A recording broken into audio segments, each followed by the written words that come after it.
Delhi police के हाथों एक शख्स लगा है जिसने अभी तक 50 से ज़्यादा महिलाओं लड़कियों को अपने प्यार के जाल में फंसाया, उनसे शारीरिक संबंध बनाए और बाद में पैसे लेकर भाग जाता था।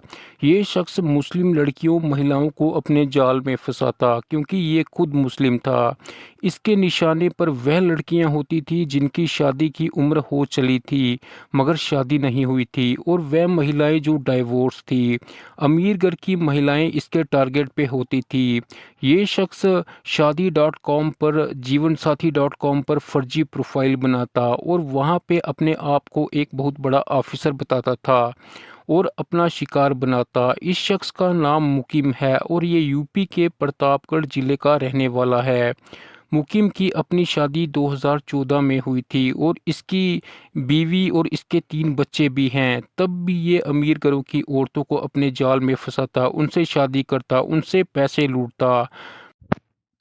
मुकीम महिलाओं से प्यार भरी बातें करता, फिर उनको एक झूठी कहानी सुनाता। मुकीम महिलाओं को कहता था कि उसकी पत्नी की मौत हो चुकी है, उसकी एक 5 साल की लड़की भी है। मुकीम कहता था कि उसके पास सब कुछ है मगर अपनी बच्ची के लिए मां नहीं है। इस तरीके से वह महिलाओं को अपने जाल में फंसाता, फिर उनसे मिलता, उनसे शादी भी कर लेता था और उनको कहता था कि मेरा एटीएम क्रेडिट कार्ड गुम हो गया है। फिर उनसे पैसे ले लेता था और फिर भाग जाता था, दोबारा वापस नहीं आता था। इसके बाद वह अपना फ़ोन नंबर बदल देता था और अपनी प्रोफाइल शादी डॉट कॉम से डिलीट कर देता था, फिर नई प्रोफाइल शादी डॉट कॉम पर बनाता। इस शख्स ने महिला जज को भी अपने प्यार के जाल में फंसा लिया था। जब महिला जज को मुकीम की असलियत पता चली तो महिला जज ने मुकीम की पुलिस में कंप्लेन करवाई। मुकीम ने इस काम की शुरुआत 2020 में की थी जब कोरोना शुरू हुआ था।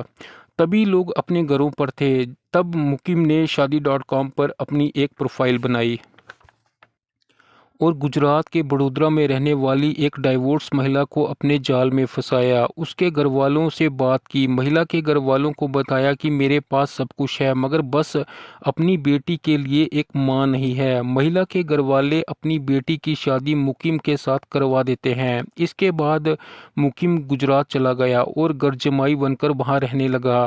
कुछ दिन बाद मुकीम जेवर लेकर भाग गया।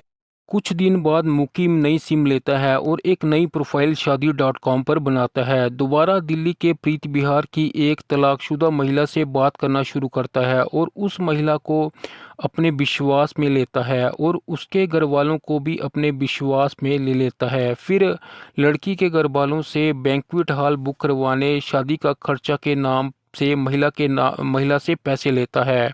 मुकीम महिला के घर वालों को बोलता है कि उसका एटीएम कार्ड गुम हो गया है। इस तरीके से इस महिला से भी पैसे ले लिए और पैसे लेकर भाग गया। इस तरीके से मुकीम ने 50 से ज़्यादा महिलाओं को अपने जाल में फंसाया और उनके पैसे लूट लिए और उनके साथ संबंध बनाए। कुछ महिलाएं सामने आई और अलग अलग थाने में मुकीम के खिलाफ केस दर्ज करवाए मगर बहुत सारी महिलाएं बदनामी के डर से सामने ही नहीं आई। मुकीम के खिलाफ लखनऊ, दिल्ली, रायबरेली, यूपी में शिकायतें दर्ज करवाई गई हैं। क्राइम ब्रांच ने अपनी बहुत सारी टीमें मुकीम के पीछे लगा के रखी थी। आखिरकार बड़ोदरा से दिल्ली आ रही ट्रेन में मुकीम मिल जाता है और मुकीम को दिल्ली के नवाजुद्दीन रेलवे स्टेशन से गिरफ्तार कर लिया जाता है।